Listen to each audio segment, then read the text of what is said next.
세종대왕은 어마무시한 결정을 내려요. 조선만에 만들어야 되겠다. 당시는요, 중국 황제만이 줄 수가 있어요. 몰래 만들다가 걸리면 사형이에요. 역사 여기까지 몰랐던 역사, 궁금했던 역사와 함께하는 썬킴의 이런 역사 이야기에 썬킴 인사드리겠습니다. 시계와 달력, 칼렌다라고 하죠. 지금은 아무렇지도 않게 너무나 당연히 우리가 쓰고 있는데, 이 물건들을 만들기까지 수많은 사람들의 노력과 땀방울이 필요했습니다. 조선시대에도 이런 연구들이 있었다고 합니다. 조선시대의 과학 영상 만나보실까요?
네, 오늘은 조선시대 때 과학 이야기를 좀 해보겠습니다. 해시계는 전 세계적으로 역사적으로 많이 있었어요. 이 나라 저 나라. 하지만 이 세종대왕께서 만든 해시계가 의미가 있던 게 뭐냐면, 다른 문명권의 해시계는 왕과 귀족들만 볼 수 있었던 해시계인데, 세종대왕께서는 그 애민정신, 지금의 그 종로, 청계천 부분에 딱 공중 해시계를 만든 거예요. 일반 백성들도 다 시간 봐라 이거예요. 그 전까지만 하더라도 시간 개념이 없었겠지요. 공중시계가 딱 설치가 된 이후부터는 언제까지 딱 만들자라고 약속을 할 수가 있게 됐겠죠. 조선의 과학을 얘기할 때 이제 그 장영실 얘기를 빼놓을 수가 없는데, 일단 장영실은 여러분 그 동네 관노 출신입니다. 관노. 그러니까 관청 소속 노거든요.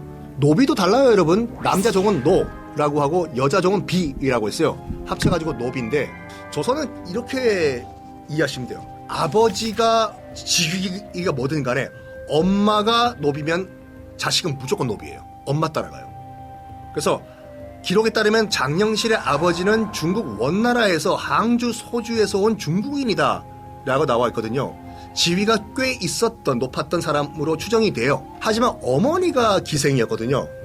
그러다 보니까 아들인 장영실은 당연히 이제 노비가 되었다 이거인데, 장영실은 세종대왕 때 스카우트가 된 것이 아니라 그 이전에 태종 이방원 때 이미 스카우트가 된 상태였어요. 그런데 그 솜씨를 가만히 보고 있던 세종이, 쟤를 내가 한번 중용을 해야 되겠다. 컴이야. 지금 명나라로 가가지고 몰래 배워오라고 스파이 유학을 보내요.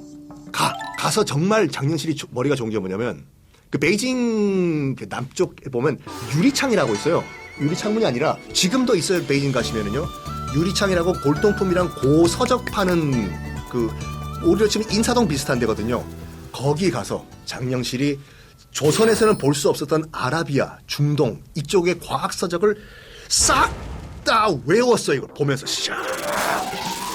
거의 멘사 배원이라니까 다 머릿속에 입력하고, 혼천이는 이런 식으로 디자인해서 이렇게 바꾸고 이런 식으로 하면 되겠구나. 이 책 팍 보니까 여기 이 방법을 쓰면 되구나. 다 외워서 간 거예요. 그리고 만들어요. 뭘 만드냐? 간의라는 걸 만들거든요. 간의. 그래서 혼천의를 너무 복잡하니까 우리식으로밖에 간단하게 혼천의를 만든다 해서 간의를 만들고 간이대를 만들었는데, 중국에 들키면 큰일 나요 이거요. 명나라 사신이 와가지고 저거 뭐냐? 모른다 할 수도 없고, 중국 사신이 올 때마다 치우고 옮기고 막 그래요. 간이대 들키면 안 되니까 결국엔 들켜가지고 박살이 나죠. 또 다른 얘기를 해보면은 이 치국이 같은 경우에는요, 많은 분들이 장영실이 만든 것으로 알고 계시는데 아니에요. 치국이는 문종, 세종 큰아들 문종이 세자 때 문종이 디자인을 했습니다. 만들어요. 농업 생산량이 4배가 증가해요. 왜냐면 이거 데이터화 시켰거든. 전국에 쫙 치국이 박아놓고 저 지역에는 몇 월 달에 얼마 정도 평균 강우량이 나오고 저쪽엔 이렇게 나오고 농업 생산 데이터베이스가 생긴 거예요. 문종 박수. 그래서 이 치국이를 문종이 세자 때 만든 날을 기념해가지고 만든 것이 현재의 발명의 날이에요. 현재 발명의 날. 그리고 장영실이 그 중국 갔다 와가지고 물시계 만들어요. 당시 이제 중국 물시계는 사람이 작동을 하는 거였거든요.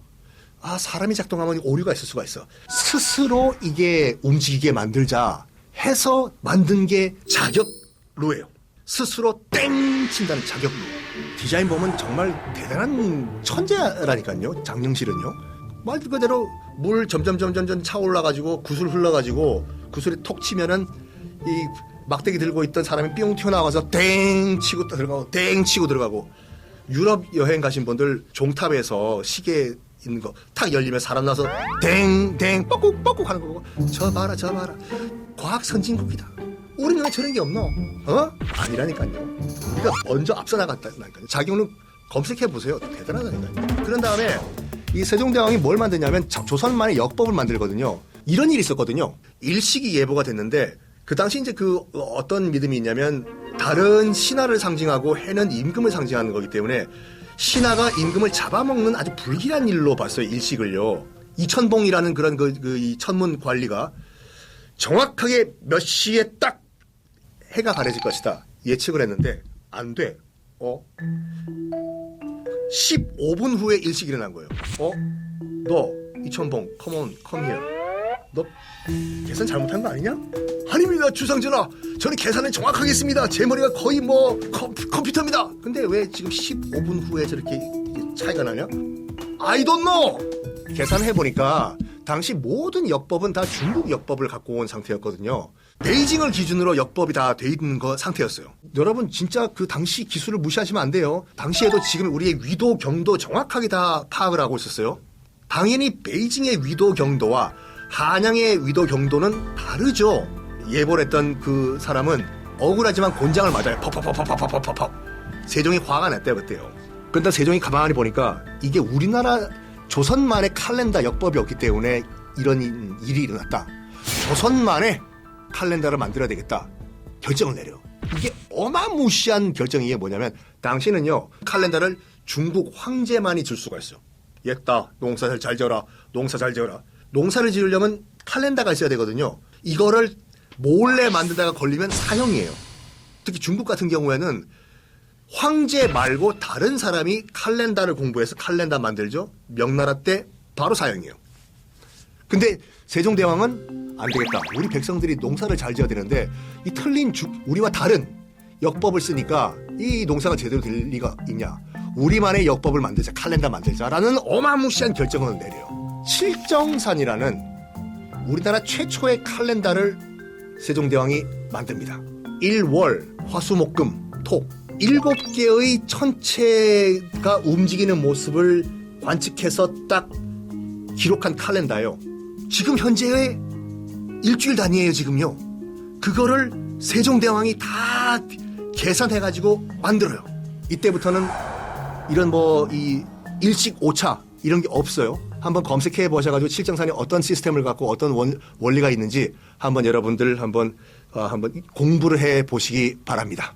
잠깐 짬으로 서양 과학에 꽃을 피웠다고 하는 르네상스 시대, 르네상스가 어떻게 해서 시작됐나 잠깐 간단하게 말씀을 드리면은 이거예요. 공로마 제국이 지금의 튀르키예, 구터키를 지배하고 있을 때는 중앙아시아와 중국과 인도와 교역이 편했어요.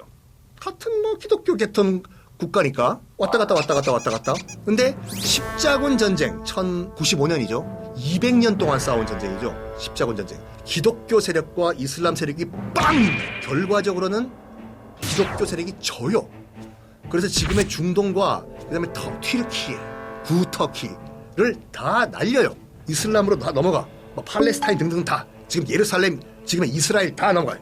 교역로가 끊긴 거예요. 교역로가. 당시 교역 넘버원 그 제품이 후추였거든요. 마침 그때 이제 유럽인들이 고기를 막 먹기 시작했는데 고기를 양념 안 하고 먹으면 여러분 1인분도 못 먹을걸요? 근데 거기 후추 쫙 뿌리면은 와 패러다이스가 펼쳐집니다. 이 후추는 인도에서 수입을 해와야 되는데 막힌 거예요 지금. 그 교역로가 이제 이슬람 세력이 이제 지배를 해버린 거예요.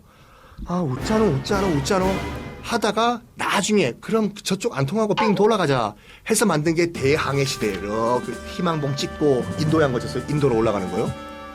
그래도 땅으로 가는 게 더 빠르고 안전하다 해서 중간 무역상이 생겨요. 중간 무역상. 베네치아예요. 그러니까 지금 베니스죠. 베니스가 딱 보면 중동이랑 유럽이랑 중간쯤에 끼어 있잖아요. 거기. 우리가 중개 무역 좀 하겠습니다. 단 코미션 좀 주셔야 돼요. 하면서 코미션을 엄청 받아가지고 여유가 생겼어요. 베네치아에서. 여유가 생긴 뭐하냐? 잔다? 공부하는 거죠. 스쿨. 하면 기겁을 하시는 분들이 계시는데 스쿨의 그 어원이 라틴어로 스콜라거든요. 스콜라가 라틴어로 무슨 말이냐면 여유예요. 여유가 있다 보니까 배우기 시작한 거야. 하늘이 저게 어떻게 돌아가나? 우리 한번 공부 좀 해볼까? 베네치아에서. 그리고 돈 좀 우리 벌어볼까? 캄퍼니. 회사라는 캄퍼니의 어원은 라틴어로 꼼파니아거든요. 꼼파니아는 빵을 나눠 먹다예요. 나눠 먹다.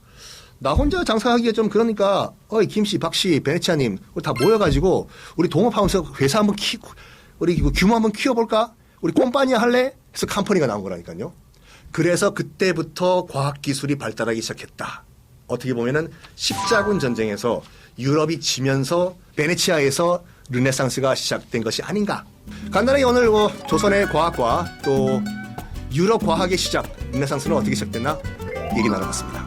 지금까지 김이었습니다.